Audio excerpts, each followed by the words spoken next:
John, let's talk about other shortfalls we have in the city. I mean, you hear the Virginia Education Association talk about we're 41st in funding school classrooms here in Virginia Beach. I think if people really understood that and where the money is going, you know, that's something that we have prided ourselves that our school systems are probably as good or better than the school systems that we brag about in the state of Virginia, which is Northern Virginia. If our school systems are that far behind, that's a problem. Also talk about the shortage of police officers, the shortage of firemen that we have never funded. And when I ran for city council a couple of years ago, it was a big issue. Talk about those things in contrast with the $355 million we're going to pay for 3 miles of light rail. Well, it all starts with really, let's first talk about the shortfall in household budgets. You know, real family income is down like 7.5% over the year 2000. You know, I think it's not so surprised that the average household and the median household is under significant financial stress because the purchasing power of their income has been stagnant, but they've been faced with rising prices, until recently gasoline, and rising taxes.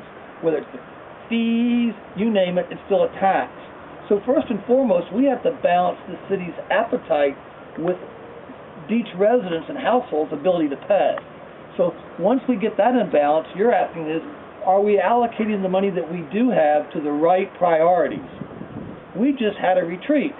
We've never talked about $15 million replacement for the pier at 14th Street at all in the 7 years I've been on council, but all of a sudden it's in our top 10 priorities.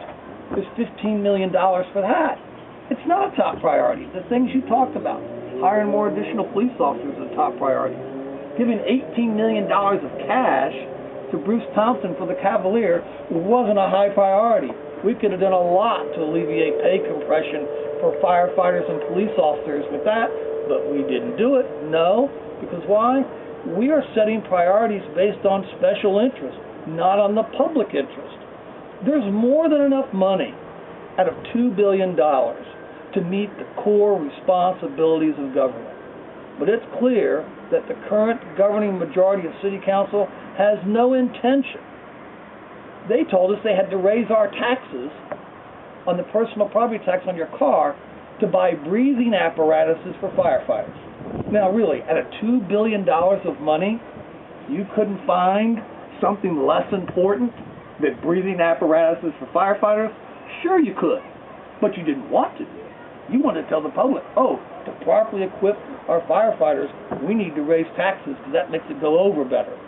But it's really false choices. And this is what makes the public so angry. And we're seeing it in the politics today.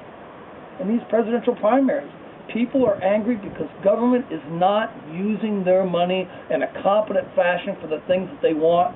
And it's always when it's public safety or public education, oh, if you want that, you got to pay more. But that isn't what has to happen.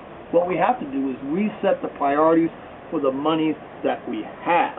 And that we have not been willing to do, which is why I've offered alternative budgets every year, mostly every year, and voted against the last budget, because it was a set of false choices, and we raised taxes when we didn't have to, and when families really couldn't afford to pay them.